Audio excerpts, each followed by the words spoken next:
When you're looking for a house, what's important to you?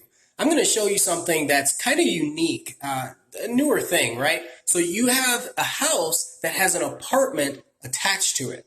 So look, first let me pause and say this is a 360 video, so you can move it around on your phone if you're using the YouTube app, or you can use your computer mouse to click and drag it around. It's really important that you know that, because otherwise you're like, this looks weird, right? It looks like it's in a fisheye lens or something. So keep that in mind. So I'll stop every couple seconds so that you have a chance to look around, because you don't want to see me, you want to see what's going on. So I'm going to move this over to the side. Look at that. This is a door to the apartment or the attached mother-in-law or additional dwelling unit. So if you want to put a teenager or somebody in there, you can. Look.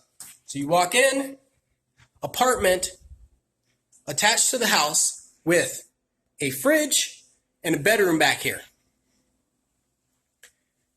Look at that. And a bathroom.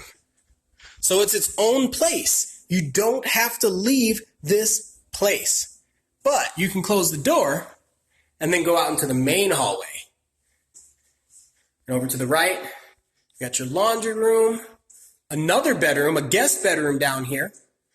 And then you're in the grand entrance, right? So you've got your kitchen, your living room, the master bedroom's right here. And then upstairs you have another bedroom for a little bedroom, bathroom, game room, what have you. So this works out really well for those families that have someone who needs to come and stay with them. Like, again, a mother-in-law, a grandmother or something. It's a perfect setup for more people than they realize. If you need something like this, or you just want to talk about what you're looking for, I've got a link in the description that'll take you straight to my website. The website's more accurate than Zillow or some of those other websites. So please check it out. Let me know if you have any questions, or just chat with me. In the comments, let me know what you think about this. See ya.